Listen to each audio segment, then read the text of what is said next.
हाय अस्सलाम वालेकुम, this is me ज़ैन खान और आप देख रहे हैं इकॉनमी विद ज़ैन खान। अच्छा, आज हम डिस्कस करेंगे वर्ल्ड बैंक रिपोर्ट जो अभी रिसेंटली अक्टूबर 2024 में आया हुआ है। पूरे रिपोर्ट को मैं आप लोगों के लिए 6 पॉइंट्स में डिस्क्राइब करता हूँ। सबसे पहले पॉइंट, वर्ल्ड बैंक कह रहा है कि पाकिस्तान की जो करंट जीडीपी ग्रोथ है वो है 2.8% और नेक्स्ट जो फाइनेंशियल ईयर आ रहा है उसमें पाकिस्तान की जीडीपी ग्रोथ होगी 3.6। लेकिन इसमें शर्त यह है कि अगर पाकिस्तान ने जो IMF से पैकेज लिया हुआ है उसको अगर प्रॉपरली इम्प्लीमेंट करे, नंबर 1 पॉइंट। दूसरा पॉइंट ये है कि अगर जो हमने फ्रेंडली कंट्री से जितने भी पैसे लिए हैं उसको अगर वो रोल ओवर करे, अगर वो अपना जो लोन है वो वापस ना मांगे तब। और तीसरा पॉइंट, अगर कोई क्लाइमेट शॉक नहीं आया या कुछ ऐसे नेचुरल डिज़ास्टर नहीं हुआ तो तब जाके पाकिस्तान ये 2.8% ग्रोथ पे भी ग्रो करेगा और 3.6 नेक्स्ट ईयर में उम्मीद है कि उसको भी अचीव करेगा। नेक्स्ट पॉइंट है पुअर्टी रेट। वर्ल्ड बैंक कह रहे हैं कि पाकिस्तान की पुअर्टी रेट 40.2 से बढ़कर 40.5% हो गया। वो क्यों हो गया? मीन के अभी poverty rate has compare to previous year हमारे पास क्या है, अब बढ़ गया। इसके रीजंस क्या हैं? नंबर 1 रीजंस तो ये है कि हमारी देखो IMF के कहने पे हम कह रहे हैं कि अपनी जो पब्लिक स्पेंडिंग है उसको हमने कम किया। अब आप पब्लिक स्पेंडिंग कम करोगे तो ऑटोमेटिकली आपकी एम्प्लॉयमेंट पे इफेक्ट पड़ेगा। एम्प्लॉयमेंट अगर रोज़गार लोगों को नहीं मिलेगा तो ऑटोमेटिकली पॉवर्टी तो बढ़ेगी। दूसरी बात, जिस GDP ग्रोथ रेट से हम ग्रो कर रहे हैं वो इनसफिशेंट है किसी भी कंट्री के लिए, ताकि उन लोगों को GDP ग्रोथ का मतलब ये है कि आप के कंट्री में इकोनॉमिक एक्टिविटी कितनी हो रही है, ठीक है ना। तो हमारे यहाँ पे इकोनॉमिक एक्टिविटी बहुत कम हो रही है जो कि insufficient to deal with poverty rate.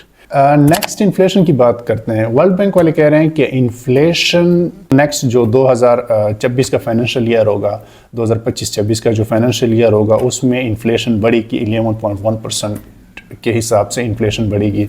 तब जाके जो 26-27 वाला होगा उसमें कम हो जाएगा। Next point, current account deficit. हमारे पास करंट अकाउंट डेफिसिट क्या चीज़ होती है? करंट अकाउंट डेफिसिट में 3 चीज़ें होती है मेनली। नंबर 1 इंपोर्ट्स, एक्सपोर्ट्स और रेमिटेंसेस जिसको हम ज़रिए मुबादला कहते हैं, कि जो बाहर हमारे लोग काम कर रहे हैं वो जो पाकिस्तान में पैसे भेज रहे हैं। कह रहे हैं कि वर्ल्ड बैंक वाले कह रहे हैं कि पाकिस्तान का जो करंट अकाउंट डेफिसिट है वो 0.2% से बढ़ के 0.6% पे होगा अपकमिंग ईयर्स में, ठीक है। नेक्स्ट पॉइंट, डेट की बात करते हैं। ये जो मतलब मेन के लोन, पाकिस्तान के 73.7% ऑफ GDP हमारा किस चीज़ में जाता है? लोन में जाता है।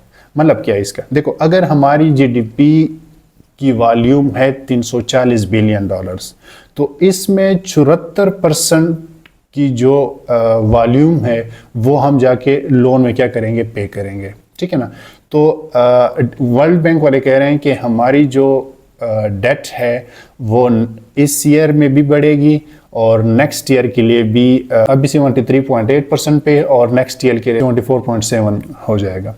साथ ही साथ में जो फॉरेन एक्सचेंज रिजर्व हैं वो भी बढ़ेगी। अब वो बढ़ेगी क्यों? क्योंकि इसलिए कि वहाँ पे हमारे IMF का जो लोन है उसके ट्रांच वगैरह हमें मिलते रहेंगे तो ऑटोमेटिकली जाके हमारा फॉरेन एक्सचेंज रिजर्व क्या होगा? बढ़ेगा। नेक्स्ट पॉइंट पावर सेक्टर का है। नेफ्रा जो national electric power regulatory authority है उसने कहा कि हम अपनी जो इलेक्ट्रिसिटी लॉसेस जो होती है वो हम कम करेंगे, 11% पे लाएंगे, लेकिन स्टिल जो हमारी लॉसेस होती है वो 16% पे है। नंबर 1। दूसरी बात, हम बिल रिकवरीज वगैरह उसमें बड़े क्या हैं? स्लो हैं। ये दोनों मिला के इलेक्ट्रिसिटी लॉसेस प्लस जो हम बिल रिकवरीज नहीं कर पा रहे हैं, 1000 अरब रुपए हर साल इसमें क्या करते हैं? लॉस करते हैं। नेक्स्ट है फिस्कल डेफिसिट। वर्ल्ड बैंक वाले कह रहे हैं कि फिस्कल डेफिसिट क्या है? फिस्कल डेफिसिट में आपकी रेवेन्यू और एक्सपेंडिचर, जब आपका एक्सपेंडिचर बढ़ेगा रेवेन्यू से आपका एक्सपेंडिचर बढ़ेगा तो आपके पास क्या आएगा? फिस्कल डेफिसिट आएगा। अब हमारा जो फिस्कल डेफिसिट है 7.6% ऑफ GDP जो हमारा है وہ کیا گا اس کے حساب سے ہمارا فسکل ڈیفیسٹ کیا کرے گا، گرو کرے گا. تو یہ تھا ورلڈ بینک رپورٹ جو کہ اکتوبر میں ان لوگوں نے شائع کیا ہوا ہے. اور تھینک یو سو مچ.